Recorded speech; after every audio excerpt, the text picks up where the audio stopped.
En el programa de hoy, Papa Francisco propone a la Virgen María como ejemplo de mujer orante. Iglesia en Filipinas envía ayuda a damnificados tras paso del tifón Banco. Además, presidente de la Conferencia Episcopal Española habla de la importancia de la escuela concertada y rechaza la eutanasia. Amigos, bienvenidos a un nuevo programa más en EWTN Noticias. Soy Natalí Paredes. Yo soy Eddie Rodríguez Morel. Gracias por acompañarnos. Iniciamos el programa y nos vamos directamente a Roma, donde se encuentra nuestro corresponsal Miguel Pérez Pichel, quien nos informará sobre la catequesis del Papa durante la audiencia general de este miércoles. Adelante, Miguel. Hola amigos, saludos desde Italia. El Papa Francisco presidió la audiencia general de los miércoles y continuó con la serie de catequesis sobre la oración, centrada en esta ocasión en la figura de María como ejemplo de mujer orante. Durante la audiencia general que presidió desde la biblioteca del Palacio Apostólico del Vaticano, el Papa Francisco reflexionó y propuso a la Virgen María como modelo de mujer orante. En su catequesis, el pontífice señaló que no hay mejor forma de rezar que ponerse como María en una actitud de apertura a Dios y repetir a lo largo del día, a modo de oración, las palabras «Señor, lo que tú quieres, cuando tú quieres y como tú quieres». Siguiendo nuestras reflexiones sobre la oración, hoy meditamos sobre la figura de la Virgen María, que es llena de gracia, inmaculada desde su concepción, y que estaba en continuo diálogo con Dios desde antes de la Anunciación. Ella, mujer de oración, forma parte de la multitud de los humildes de corazón, con los que Dios preparó la venida de su Hijo. María fue siempre obediente a la voluntad de Dios. No dirigió su vida autónomamente, sino dejó que la voz del Señor orientara su corazón y sus pasos. San Lucas nos lo recuerda cuando dice que la Virgen conservaba en su corazón todo lo que le sucedía y lo meditaba, llevándolo a su diálogo con Dios para seguir con fiel obediencia el camino que Él le indicaba.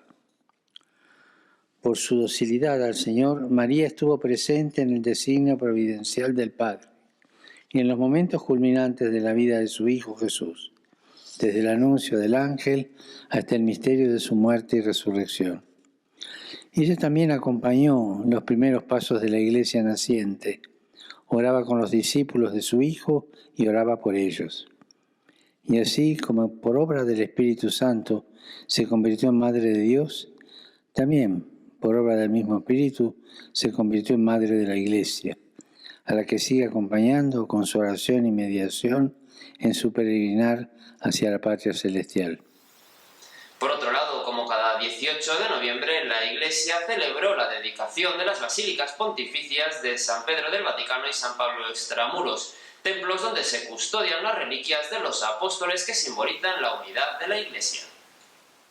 Al finalizar la audiencia general, el Santo Padre recordó que este miércoles la Iglesia celebra la dedicación de las basílicas pontificias de San Pedro del Vaticano y San Pablo Extramuros. En su mensaje, el pontífice subrayó que esta fecha pone bajo el foco el significado del edificio de la Iglesia como lugar sagrado en el que se reúnen los creyentes y que suscita en todos la conciencia de que cada uno está llamado a ser templo vivo de Dios. La actual Basílica de San Pedro del Vaticano data del año 1454 y su construcción se produjo a lo largo de 170 años. El edificio se inició durante el pontificado de Nicolás V y finalizó en tiempos de Urbano VIII.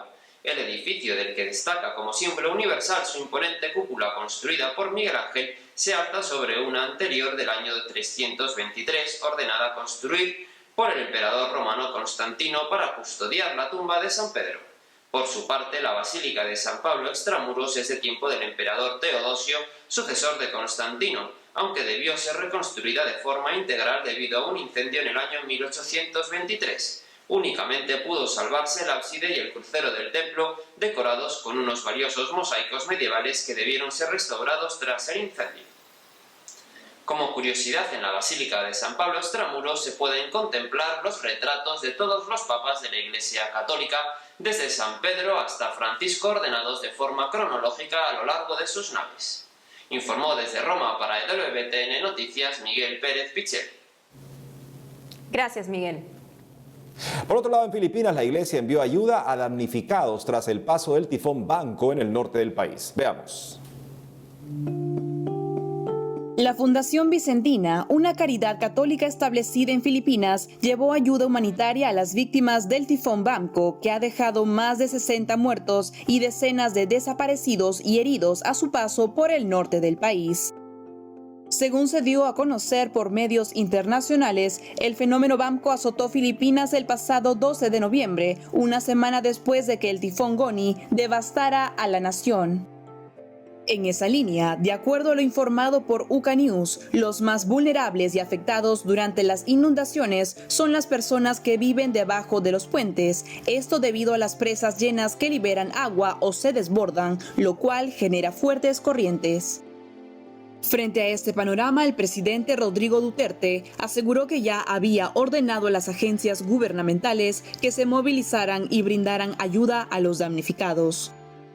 Cabe resaltar que el Papa Francisco expresó también su solidaridad por lo acontecido y ofreció su apoyo a quienes están trabajando para ayudar a las miles de personas pobres afectadas por el tifón Bamco en la nación, mientras reza por los muertos en el desastre. Por su parte, Cáritas Filipinas también ha solicitado al gobierno que se busque auxilio internacional para socorrer a las víctimas.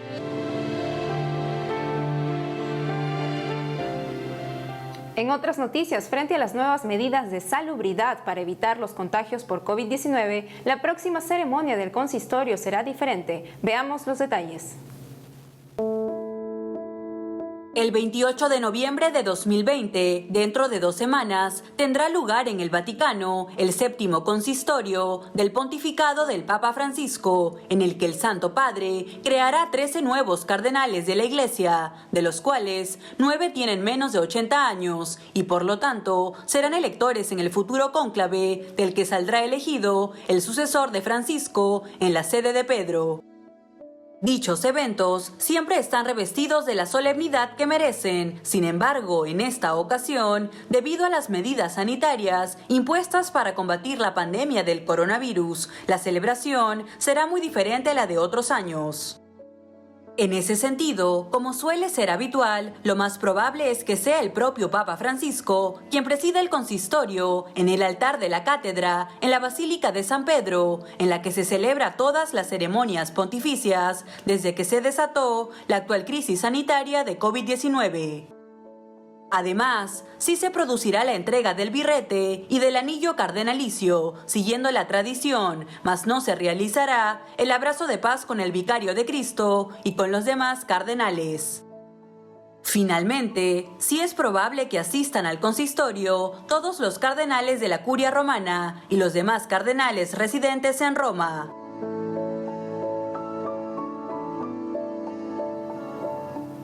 Continuando con las noticias, les contamos que la organización de la JMJ Lisboa 2023 animó a los jóvenes a realizar 2 días de misión. Veamos los detalles. Hace poco, el comité organizador local de la Jornada Mundial de la Juventud, JMJ Lisboa 2023, lanzó un desafío a los jóvenes portugueses para que realicen 2 días de misión como un gran movimiento nacional que lleve esperanza y alegría a todo el país. Las fechas propuestas para este reto son el 28 y 29 de noviembre, el fin de semana en que inicia el Adviento, tiempo de preparación para la Navidad. En ese contexto, el comité indicó que desafían a cada joven a hacer misión donde quiera que esté, dando así expresión al tema propuesto por el Papa Francisco para la JMJ Lisboa 2023, que es María se levantó y partió sin demora.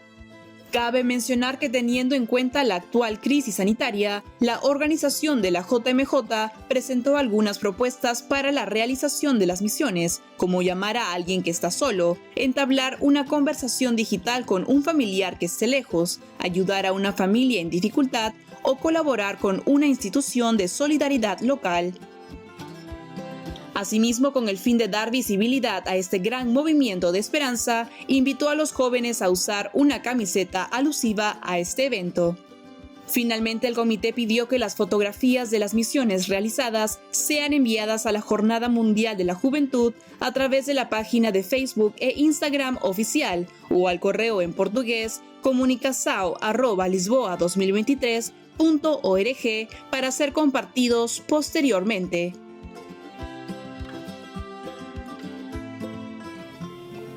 Y ahora nos enlazamos de inmediato con nuestra corresponsal en España, Blanca Ruiz, quien nos informará sobre las declaraciones del cardenal Juan José Omeya, quien habló sobre la importancia de una escuela concertada y de rechazo a la eutanasia. Te escuchamos, Blanca. Hola, muy buenas, les saludo desde España, desde donde les traigo las últimas noticias. En concreto, el pasado lunes comenzó la asamblea plenaria de la Conferencia Episcopal Española en Madrid. En el discurso de apertura, el cardenal Juan José Omeya, arzobispo de Barcelona y presidente de la Conferencia Episcopal, habló especialmente sobre la reforma de la Ley de Educación que se está tramitando en el Congreso de los Diputados y que sería muy perjudicial para la asignatura de religión y también para la escuela concertada, entre otros muchos puntos. De esta manera, el cardenal Omeya lamentó profundamente los obstáculos y trabas que el gobierno español quiere imponer a la educación concertada y recordó que no es el momento de enfrentar a instituciones públicas y privadas, sino de trabajar conjuntamente por el bien de los niños. También insistió en que hay que respetar el derecho constitucional de los padres a elegir el colegio al que quieren llevar a sus hijos, según su conciencia, identidad y tradiciones. El cardenal Omeya habló también de la importancia de la defensa de la vida por la posible aprobación de la ley de la eutanasia y la reforma de la ley del aborto en España. Por eso recordó que la eutanasia no es la opción más justa, ni la más humana ni fraterna, y que no hay enfermos incuidables aunque sean incurables. De esta manera subrayó que una sociedad que no cuida a sus mayores y a sus enfermos es una sociedad que se va muriendo lentamente e instó a renovar nuestro compromiso irrenunciable con la defensa de la dignidad incondicional de cada ser humano desde el momento de su concepción hasta un morir digno. Y con esta noticia les dejamos. Esto es todo desde España. Seguiremos informando. Gracias, Blanca, por la información. Amigos, tenemos que hacer una pausa, pero al volver, crisis política en Perú sumó 2 fallecidos y arzobispo propone oración por la paz. Además, Cáritas advierte que a 3 meses de explosión en Líbano se siguen sufriendo graves carencias. Ya regresamos con más información en EWTN Noticias.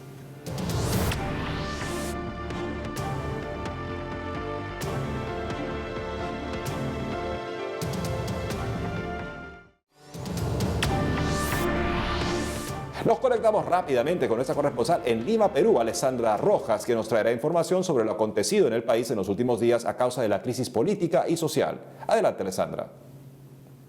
Hola amigos, los saludo desde Lima, Perú. Les cuento que frente a la crisis política generada por la vacancia del presidente Vizcarra, se desataron en el país diversas protestas que dejaron 2 muertos y varios heridos. Ante ello, el arzobispo de Piura y Tumbes hizo un llamado a la paz y la unidad en el país.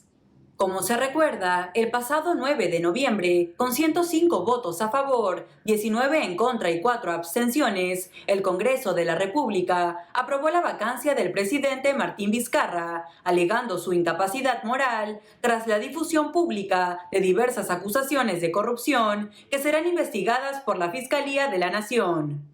Tras este hecho, y a falta de vicepresidentes, asumió el gobierno el hasta entonces presidente del Congreso, Manuel Merino, lo cual despertó el descontento social de un sector de la población, generándose diversas marchas en todo el país que exigían la renuncia de Merino.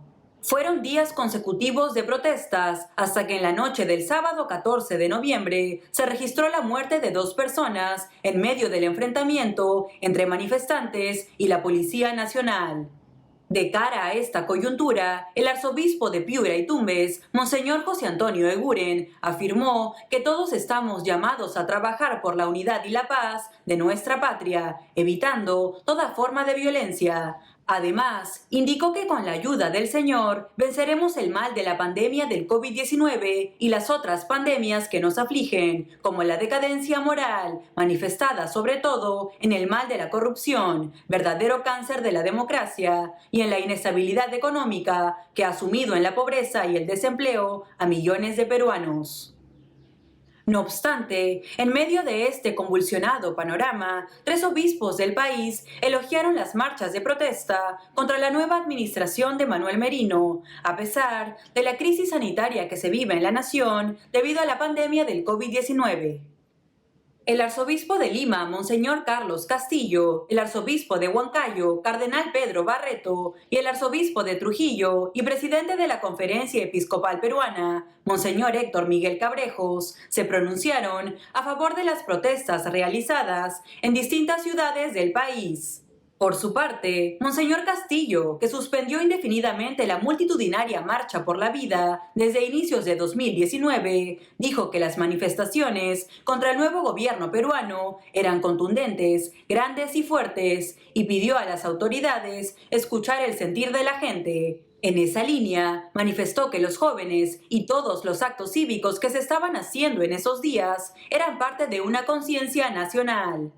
Asimismo, el cardenal Barreto señaló que con las marchas estuvo defendiendo la dignidad del pueblo peruano y precisó que aunque algunos puedan decir que todo ha sido legal, no se consideraba legítima la vacancia de Vizcarra, porque la sociedad tiene también una palabra que decir. En tanto, Monseñor Cabrejos expresó que era esencial escuchar y atender los gritos y el clamor de la población y exigió que el Tribunal Constitucional en la brevedad posible debía pronunciarse con claridad y contundencia sobre la legalidad de lo decidido por el Congreso de la República. Es preciso mencionar que al final el presidente Merino renunció a la presidencia y el pasado 16 de noviembre se eligió a Francisco Sagasti como presidente interino del Perú, quien juramentó el martes 17. Cabe resaltar que Sagasti pertenece al Partido Morado, caracterizado por sus propuestas pro aborto y pro LGTB. Ahora cambiamos el tono de las noticias y les contamos que hace poco se inauguró en el Cusco un nuevo centro de terapia del Centro Arquidiocesano de Apoyo a la Familia. Este evento contó con la participación del arzobispo de la ciudad, Monseñor Richard Alarcón Urrutia, quien bendijo y aperturó este nuevo centro llamado Sea Familia, que brindará apoyo en el acompañamiento psicológico, terapias para niños y de pareja, asesoría legal, acompañamiento espiritual, entre otros.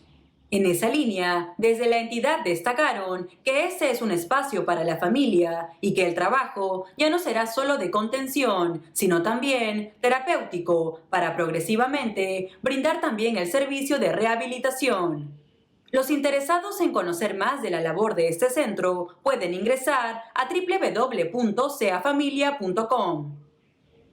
Amigos, esta es toda la información que tenemos de la Iglesia en el Perú hasta hoy. Regresamos pronto con más noticias. Informó para EWTN Noticias, Alessandra Rojas.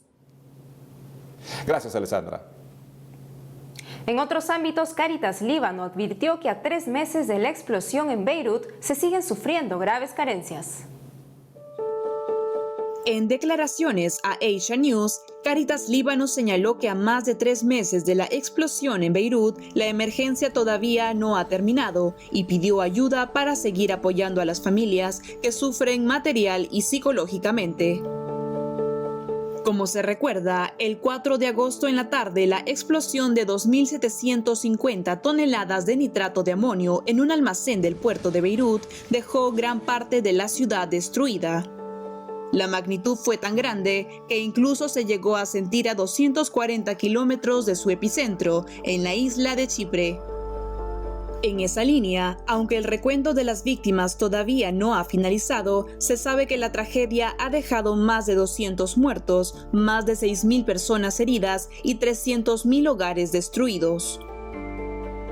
Frente a este panorama, los responsables de Cáritas Líbano contaron que luego de más de 100 días desde el shock inicial, todavía se vive en el país una profunda crisis. Sin embargo, explicaron que la grave situación no solo está presente en Beirut, sino que todo el país necesita apoyo debido a la crisis económica y sanitaria de Líbano que se ha intensificado por el COVID-19. Actualmente Cáritas Líbano viene ayudando a 5.000 familias con paquetes de alimentos y medicinas y está involucrada en la reconstrucción de 800 casas. Si desea contribuir con una donación, puede ingresar a www.caritas.org.lb.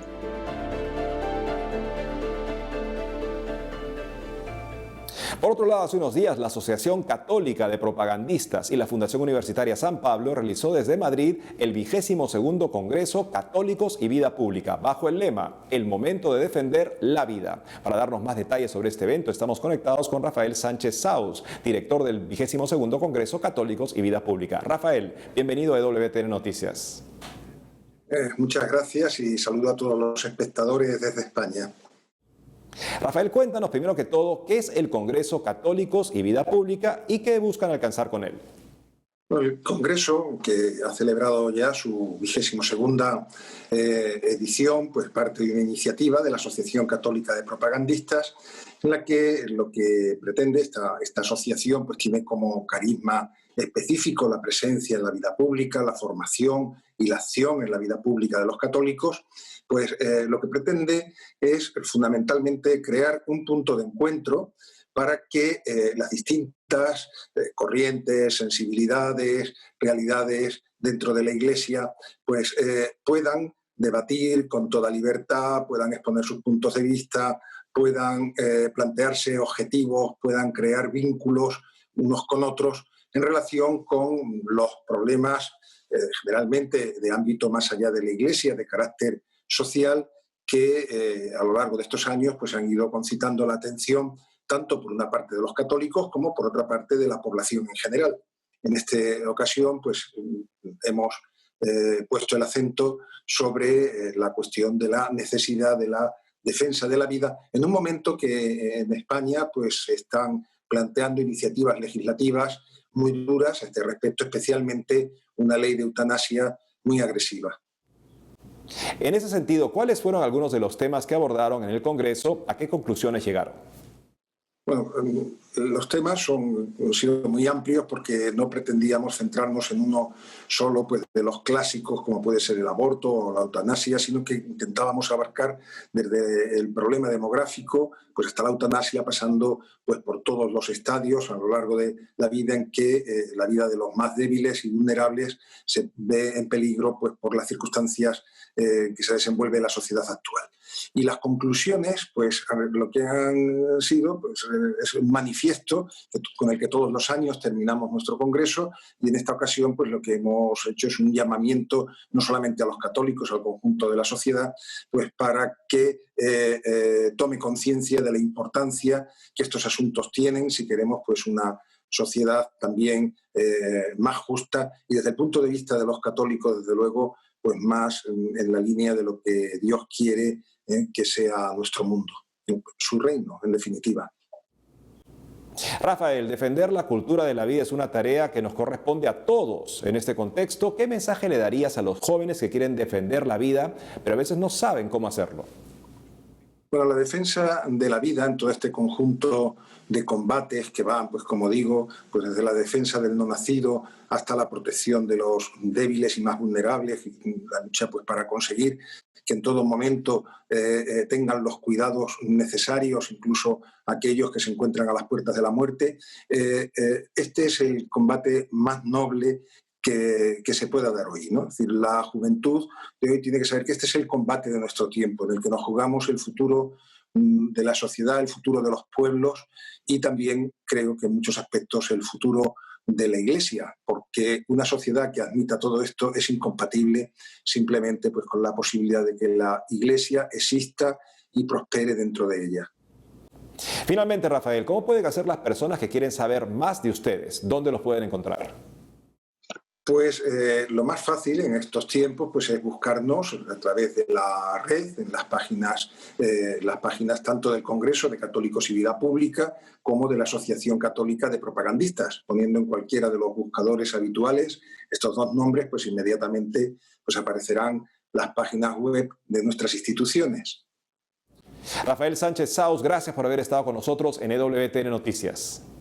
Pues muchas gracias a ustedes por la atención que nos han prestado y quedo a disposición tanto de ustedes como a través de esas páginas web, pues de todos aquellos que quieran mayor información. Muchas gracias. Gracias nuevamente, señor Sánchez. Por otro lado, FamiPlay anunció la primera edición de premios al contenido de fe y valores. Veamos. La plataforma de contenido audiovisual familiar, FamiPlay, anunció la primera edición de los premios FamiPlay, la cual busca destacar los esfuerzos de difusión de contenidos de fe y valores a través de la narrativa cinematográfica, las nuevas tecnologías e Internet. Como se recuerda, esta iniciativa de Goya Producciones ofrece videos en streaming con valores y un contenido cuidadosamente seleccionado, apto para toda la familia y al que se puede acceder desde la web o a través de aplicaciones de iOS y Android. Por ello, como celebración por su primer aniversario, en el que ahora más de 14,000 personas se han registrado y disfrutan de 500 horas de entretenimiento con valores, FamiPlay realizará esta premiación el próximo 15 de diciembre en una gala transmitida en vivo desde Madrid, donde se contará con la asistencia de personalidades del cine, redes sociales e influencers que difunden valores familiares. Al respecto, la plataforma indicó que se entregarán 5 galardones, entre los que destacan premios a la difusión de valores a través del cine, premio del público a la evangelización en redes sociales, premio a la innovación en la producción audiovisual con valores, entre otros. Para más información sobre este evento, ingrese a www.famiplay.com.